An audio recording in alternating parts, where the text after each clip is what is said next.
and they're saying like, what is the process? How did we get here? Where are we going? There's too many questions, but how did we get here today? Well, I wrote it like 3 years ago, and it was literally sitting on a drawer for the longest time. And because it was COVID, I was literally stuck in Spain. And then when I came to London, I had a meeting with the director of my ex-school, which is the Guildhall School of Music and Drama.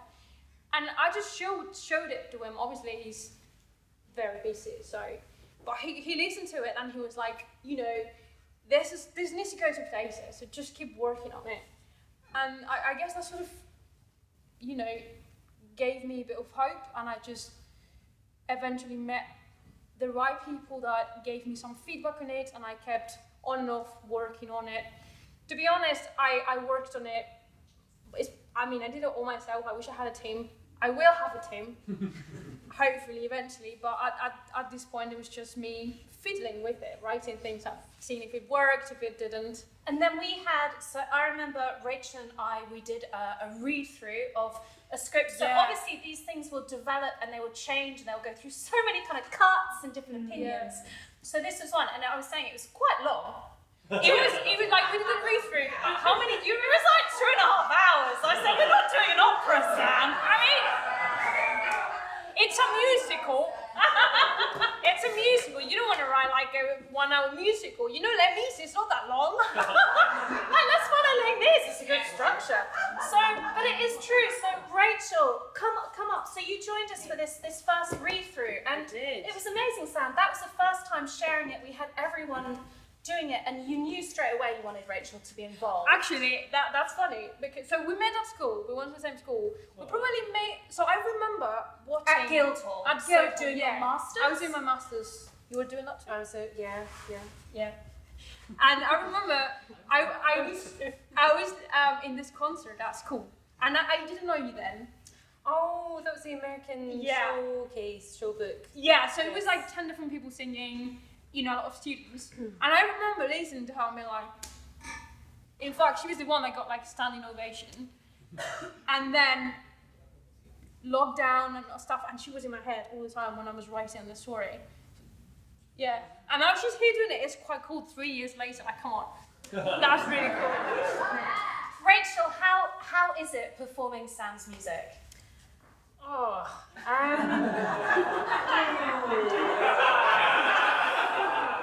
No.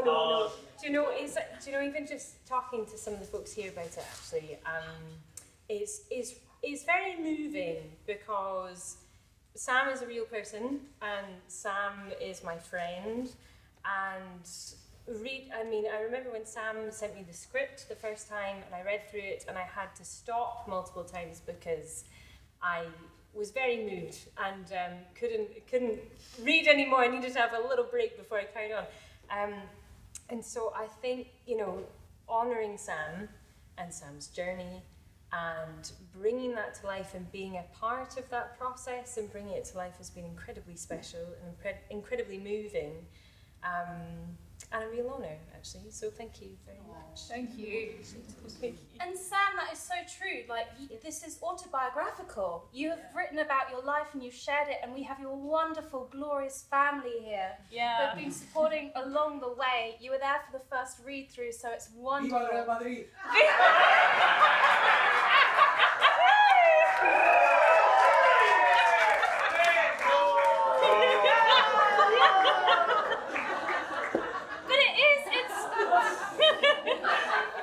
Seriously? Like, how many of us have the guts to share our life, let alone like write about it so eloquently? How has that been? I know you said it was cathartic to begin with, and I don't know. Like, it was a moment. No, literally, don't laugh at me. It was a moment where I went somewhere else. It was so strange. I went not in lockdown for like a couple of weeks. I literally I think, lockdown, we had a lot of time to spend with ourselves.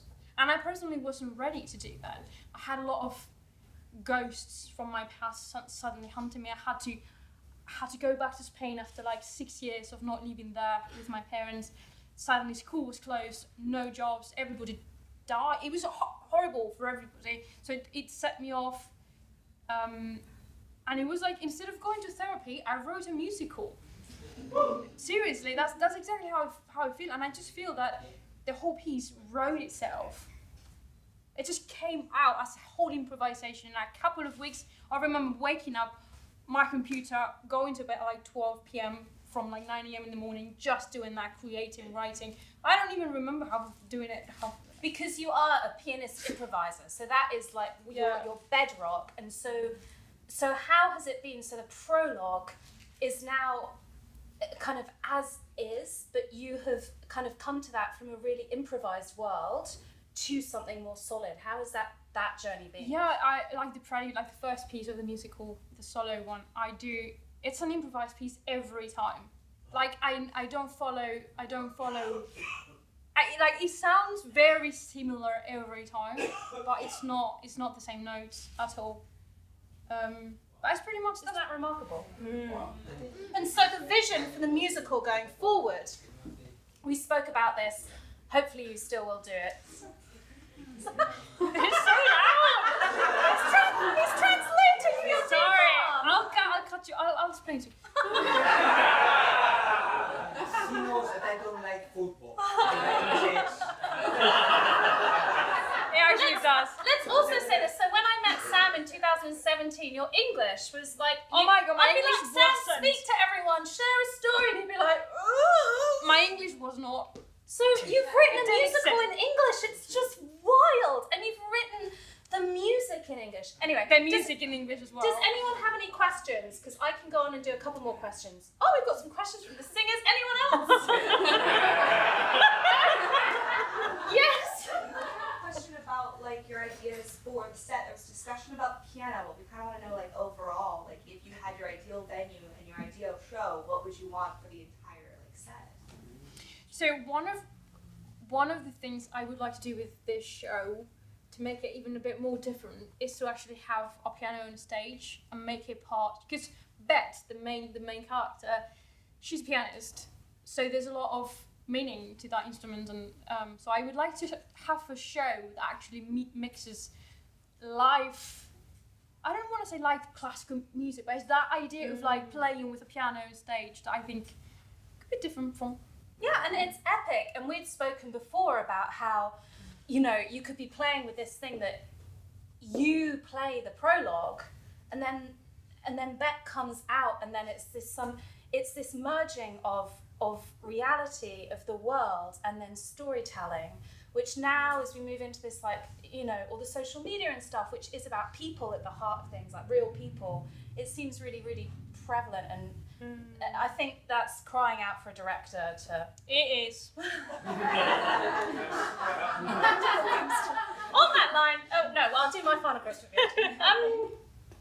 Oh yes. What's it like watching your music come to life?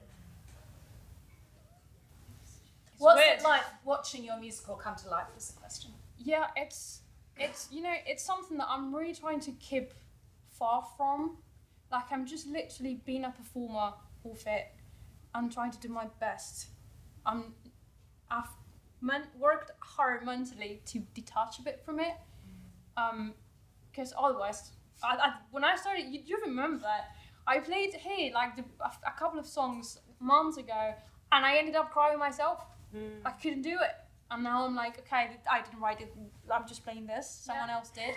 And in terms of that self-preservation, like, you then look to doing 8 shows a week, and you need to have that. Yeah. We've got a lot of musical theatre performers here tonight, and who've been in the cast. You know that you need to tread that line between sharing your soul, but being being safe, alive. being alive. Yeah. Lovely. Yes. I was just going to say, to add on, not how do you feel seeing your musical come to life, how do you feel seeing your life Come to life. Yeah, I was answering that question when I answered him. I'm trying to not forget, because I love my life and I love my family, and I'm so privileged. Thank you, Sam.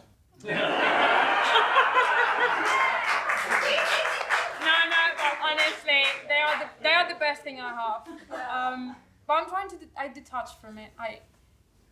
Because honestly, otherwise I couldn't do that. I couldn't do anything. I was just like sit on the corner like. It's really exciting, but I have to really have strong boundaries. Bless you. We only hate his shoes. Hey, can you believe it? That's going to be the tagline for the musical. 1 shoe of each colour. Sam's dad. Sam's dad. We don't like his shoes. You know, no, I spent no. I actually spent months arguing with my parents every single day because they wouldn't let me get out of the house with old shoes. And I'm like, look, London. I had to move out to go to another country to be able to do it. You're doing it. I'm doing it, of course I'm doing it. Okay, I appreciate all of your glorious time, so we will keep this nice and short. Okay, I was going to ask how you wrote it, so whether you wrote the lyrics at the same time. Obviously you come from a piano improvisation zone, land. And did you write the tunes on the piano and then put the song in, or did you do it all at the same time? Oh, no. Do you hear it just with piano, or do you hear it with orchestra? What do you I know, I mean the aim would be to have it massive. Do you hear, when you were writing it, did you hear it with orchestra? Yeah, the prelude, it's in my head with full-on orchestra. Oh wow, amazing. But will it But still with feature piano on piano, stage? like? I probably, I mean, piano, I do think, I even It thought sounds about like a it. piano concerto. I did think about all that. So yeah, I do hear, right now, I mean, it's the best thing is to do is to play with the piano. Phenomenal. But I want to make it bigger, with more instruments, with more people. And did you write it at a piano in Singing an it. improvised way, singing it in your head? Yeah, and literally then, singing it with the words at the same time. Oh right, and then took it to, like, to write it down, or did you write it You on a recorded it. I did, so I hate writing. On a He keyboard. sang and he recorded it. So I basically, it's just, that's what I mean with it came out. I just put on a microphone and my keyboard and I was just recording things and the songs came out. And then I had to write it down, but I hate that part. And you had like a part. Sorry? How many did you sing it? Yeah. No, because I bad. have vocal nodules at the moment, which it sucks. It's probably from recording all of this. It's not, I'll tell you later. Okay, any more questions from the crowd? How many songs are there? Too many. Probably have to cut some of them 30 at the minute. Yeah. I mean, yeah. I mean, not like 10 minutes long each. You know, some of them are like 3 minutes. It's not that bad. Amazing. Yes. For me, like, the question is like, is it the story like very true to yourself? Is it, or is it an exaggeration of every character in it? Because some of the stories that you have said, they're like very, very personal. So I wish like if there's a little made up like to make it like more music or whatever, it's like really what's going through your head or like how you see that the environment was treating you and things like that. To be honest, to me, it's all really true. Like everything that happened. What is a tiny bit is exaggerated. It's the role that my parents have, because we did struggle at the beginning a bit, but they are absolutely amazing. So they look a bit like Big Thick in the play, but they're actually the reason why we struggled is because all of us, we didn't know what to do. We didn't know how to communicate. We didn't know how to react to anything. We just, kept sort of, And I remember you saying in Spain that it's you another felt world. so It's another world. you didn't see anyone. Of course, I didn't even know that you could just be.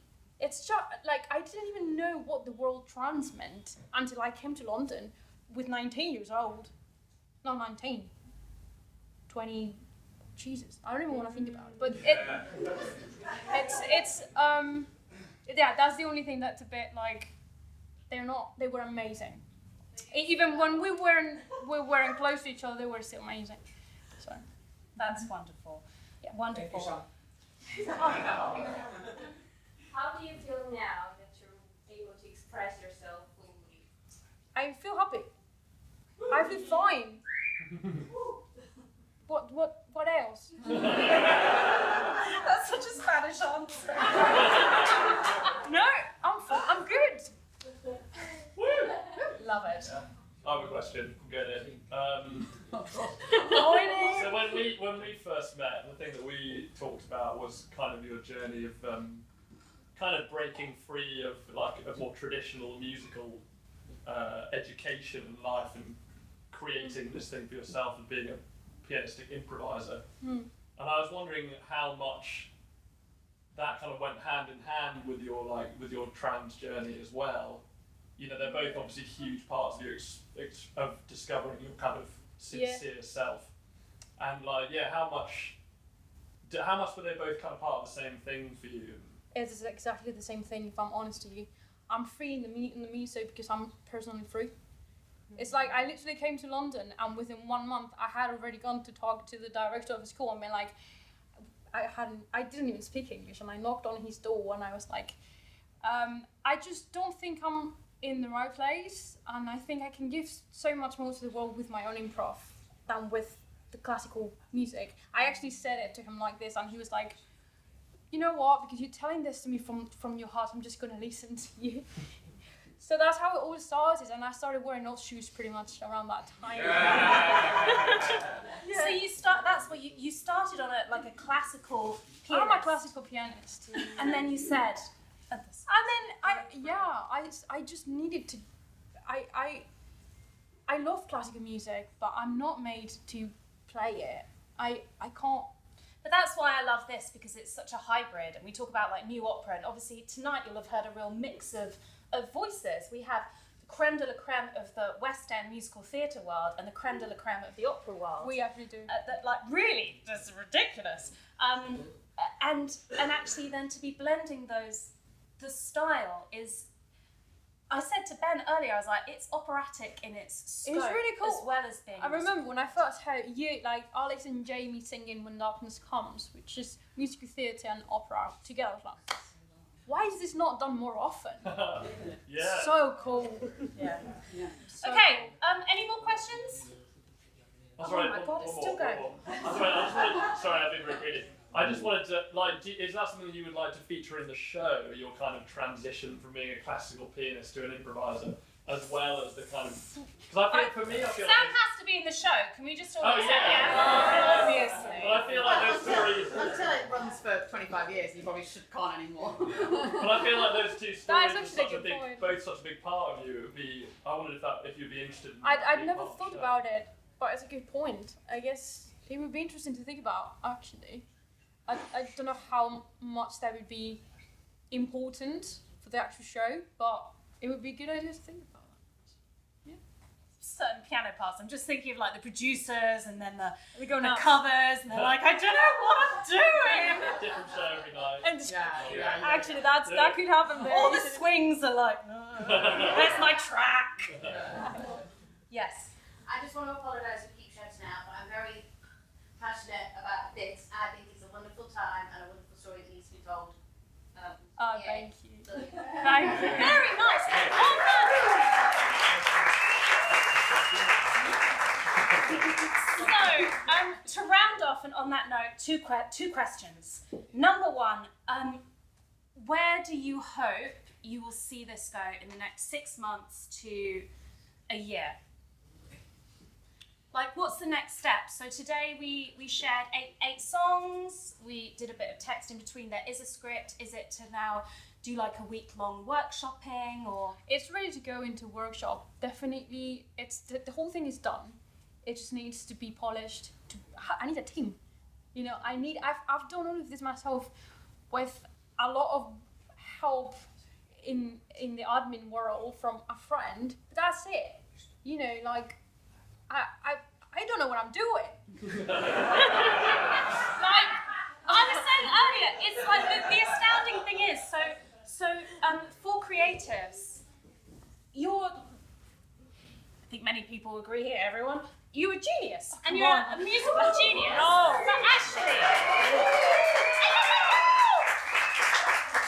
But actually then to put on the whole producing thing, it's a whole different hat. You need a whole team around you. You do. And actually what you've done in getting this far and getting these people involved is amazing. But that is the next step of it. So that is the next question.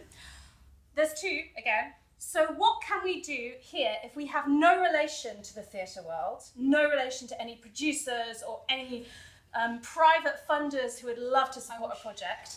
What can we do here?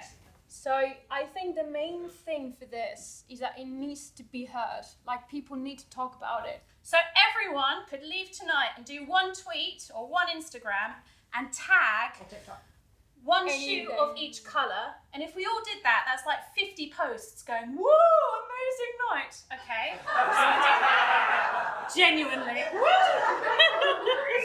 Yeah? That would be really helpful. And, you know, follow us. So follow you, one shoe of each colour while you're going home. That would be glorious. Everyone's got a Twitter or a Facebook or Instagram, Instagram, TikTok. Name it. You You on name it. TikTok? I do now. Yeah. Okay, so one post, that's glorious. LinkedIn. And then in terms of LinkedIn. Sam, you spread yourself very far. You have no idea. I need to sleep. You need to sleep. Okay, and the final question is, so this is going to go on and get produced. We've had a lot of wonderful conversations about that. But really, if you're in the audience and know anyone in the theatre industry or anyone who wants to get involved as a private patron or give us Or even give advice, to be honest. The main thing about these things, I think, is meeting people. Just talking to people that know somebody, and you eventually get somewhere. So I'm more than happy to meet anyone that you want to introduce me to. So please do. On that note, Sam's open for business, and I've got some cards. Cool. thank you. Yeah, Thank you so much. Sammy, we wondered if you would like, for one final rendition, the And before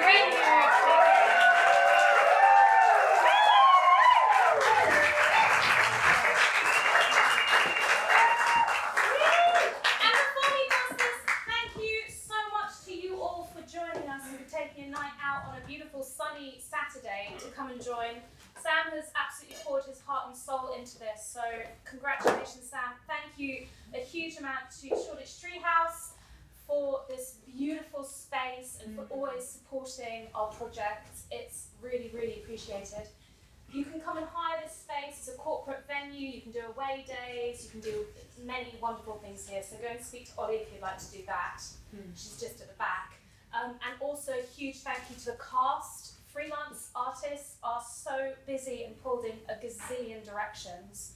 So to have committed the time and your brilliance to doing this tonight was like really, really magical.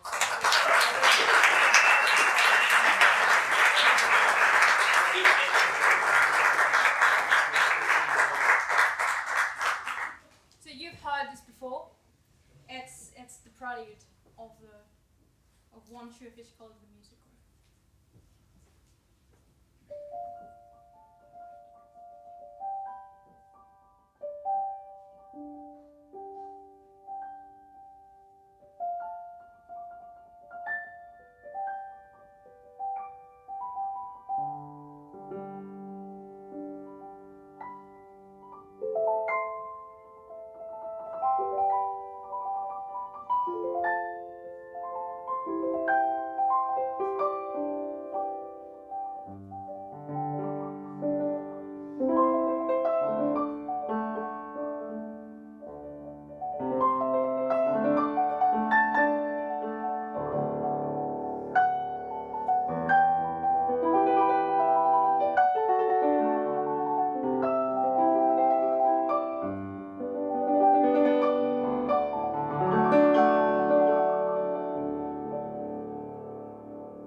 Thank